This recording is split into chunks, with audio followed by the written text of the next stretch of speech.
Hello everyone and welcome to the very first episode of our brand new Nintendo podcast, the Let's Talk podcast, where we just chat about some epic Nintendo topics featuring myself, Epic E3G, and How To Gaming. Hello How To Gaming, how are you doing today? Good. What's going on? We have generated some Nintendo topics to talk about today, so let's talk about our opinions on some Nintendo topics today. We might get into more niche questions or relevant questions in later episodes, but since this is the first episode, we can kind of go over some more general Nintendo questions. Question 1. Which underused Nintendo character deserves their own game and what genre would suit them best? What do you think? I can think of a few characters that deserve their own game. So, I feel like Bowser, honestly, could use a game, and I was hearing something about this the other day. I don't remember who was saying this, but I do feel like Bowser deserves a game. He has not had his own game at all, and I think they could really make a good action game or kind of a storyline game on Bowser's backstory. We really haven't seen anything like that. That could be a really interesting kind of plot line, but they could also do something like where it's an action game, or they could even make like a spin-off of Smash Bros. Themed after Bowser, where you have all the Koopalings and the different enemies from the Mario series. That could be interesting. So I think Bowser could definitely get his own series. I was definitely thinking that a Bowser game would be cool, and it's been 40 years of Mario being a main Nintendo franchise, so the fact that Bowser hasn't had his own game yet is actually kind of shocking when you think about it. What genre would it be? I think an action game would be sick for Bowser. Another character that I was thinking could suit really well with a Nintendo game would be Waluigi, having his own game. I know it's a pretty obvious answer. Everyone loves Waluigi. He's an underrated character. He could probably do with some sort of I think an action game would also work well with Waluigi as well, but I'm not sure. I think Waluigi so deserves his own game. Maybe a pinball Waluigi game, where it's just like a spin-off Mario game where you play as Waluigi and play pinball or something inspired by that Mario Party Jamboree minigame. That would be pretty cool to see. That's just something that I thought of off the top of my head. What do you think? Honestly, I feel like I've always felt like Waluigi is like a kind of an overrated character. I've never really liked him as a character that much. I would definitely play it, but I've never been a Waluigi fan, honestly. I know that's kind of a controversial opinion, but I just don't love him as a character, really. I think they could do a cool fighting game or something. They could do a story game with Waluigi. It could happen. Honestly, I wouldn't be the most excited person to play that, but I definitely find that interesting. If you could only keep one Nintendo franchise for the next 10 years, which one would it be and why? Oh man, that's pretty interesting. Is this a broad franchise? Like, do we just say the Mario franchise, or is it just like Mario Kart or Mario Party? How specific is this?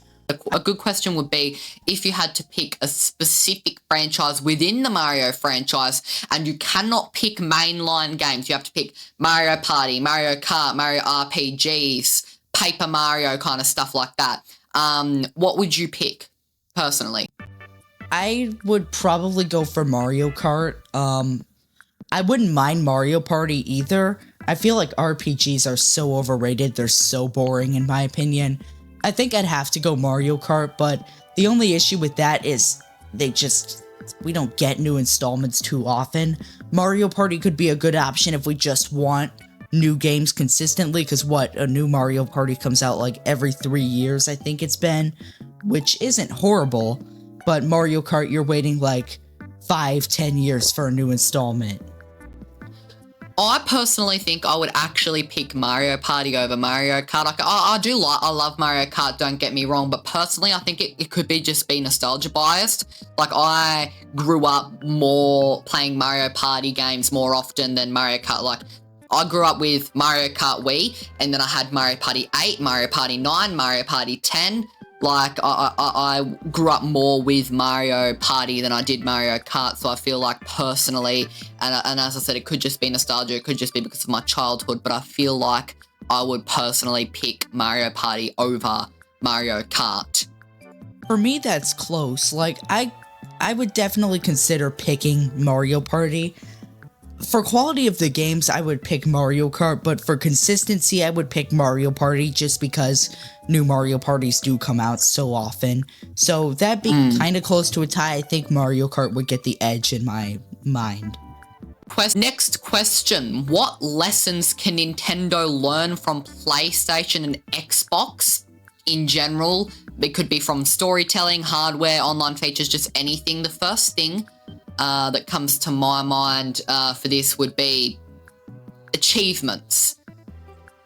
Adding achievements to the Nintendo Switch Online server, say hypothetically you beat Super Mario Bros. On Nintendo Switch Online, you could get an achievement for that, or Mario Kart World, you get what you beat 100 P-Switch missions, you earn an achievement for that, like achievements, and maybe you can even show off your achievements on your profile and stuff. I think that'd be a really cool idea. What do you think? I would honestly say I don't really care about achievements. I have a PlayStation, and I think they're cool in their own right. It's nice, I like it, but I don't really care too much about it. Same with the UI, like, if there's menu music, cool, but I don't really care because I'm here for the games.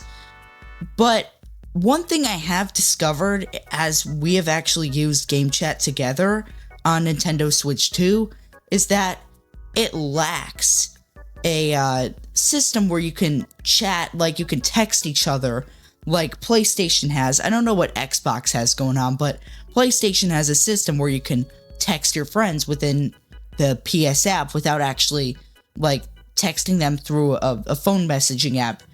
So, like, Nintendo, you just have to game chat to talk to each other through the integrated system. And I feel like if they had a texting system, it'd be really nice, like, where I could ask you, hey, you want to hop on?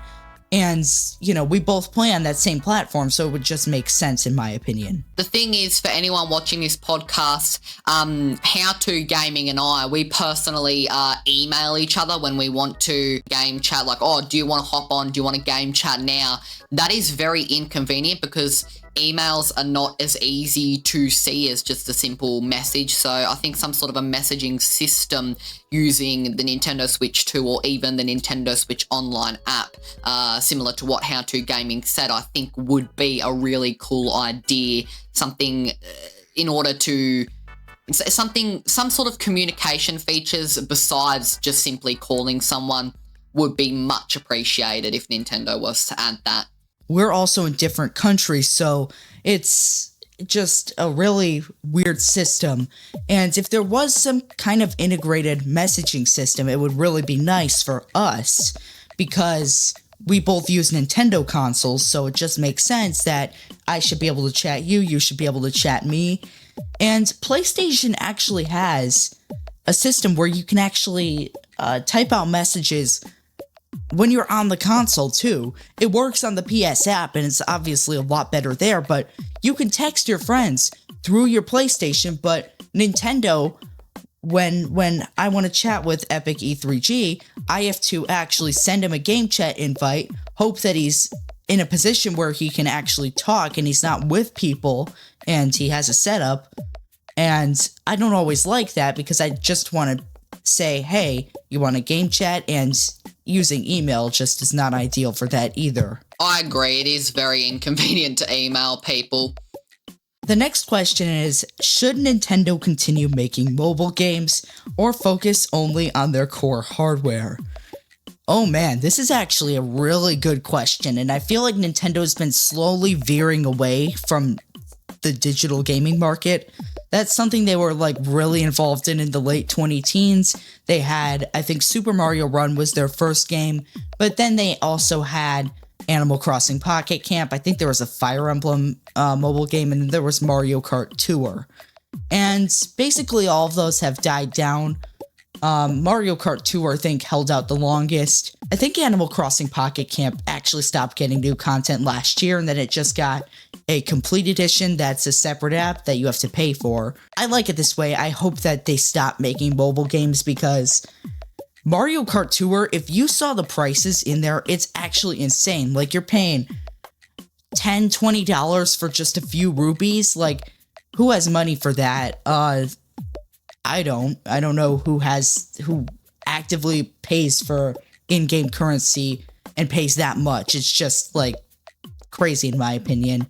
So I'm okay with them stopping that. I just want to pay $60, $70, I guess $80 for a regular game that I have the full license to. I'm personally on the other side of the spectrum with that, actually. I actually enjoy Nintendo's mobile games. I think something like, what was it called?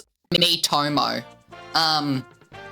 So if anyone remembers Miitomo, I think something similar to that, where it's similar to Tomodachi Life, but like it's a mobile version, something like that, like bringing Miitomio, I think it was actually, bringing Miitomio back would be really cool. If Nintendo was to add more mobile games, I think it would be a really cool thing to do, or maybe not mobile games, but more mobile apps. Personally, I feel like I'm a bit conflicted on this, because on one side, they've got so many mobile apps. They've got the Nintendo Switch app, the parental controls app, they've got, you know, Nintendo Today, they've got so many Nintendo apps. But then on the game side, they've got quite a few, but I feel like a few more smaller games would be a cool feature. Like,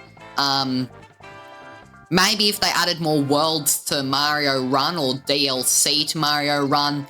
Unrelated, but another really cool idea that I had was that they could bring some of those games to the Nintendo Switch too. I don't think they ever would, but something like that would be really, really cool in my opinion to, you know, transfer Mario Run, or maybe not Mario Kart Tour, because you've got Mario Kart World, but Mario Run would be a really cool thing to add from the phone to the Nintendo Switch 2. I think that is just a massive missed opportunity. It could be an interesting idea. I don't personally love Mario Run. I feel like if they actually made it a platformer on mobile gaming, like where it's not like just, it doesn't feel like this crappy mobile game. It's really not Nintendo, it's just the way I see the mobile gaming market. Like, if Nintendo did some games for, Apple Arcade, it's a service you pay for, at least for iPhone users. So I know at Big E3G you don't have an iPhone, so you might not be super familiar with this. But it's a monthly service that you can pay for, and there are games on there that aren't like loaded with microtransactions or ads. If Nintendo did something on that, I would actually be like all for playing Nintendo mobile games. It's just the way the mobile gaming market is set up that I really don't like the idea of having more mobile Nintendo games, because it's either just going to be I pay money for a mobile game and that I don't really enjoy that much, or I have to see all these microtransactions and be limited in unlocking stuff because I don't pay at all. To add on to that, I feel like Nintendo absolutely flooding their mobile games with microtransactions. It's a very Nintendo thing to do. Nintendo loves money out of the big three gaming companies. I'm not too familiar with Xbox and PlayStation, but I feel like from what I've heard and from what I've experienced, Nintendo is probably the most money hungry out of those three when it comes to stuff like that. So it's no surprise that they absolutely jam-packed Mario Kart and Mario Run with microtransactions. I actually have a different question that we don't have on the list, and I'm thinking of it because of a question we did earlier, and we did what could Nintendo learn from Xbox and PlayStation? So I wanted to ask the question, what could Xbox and PlayStation learn from Nintendo?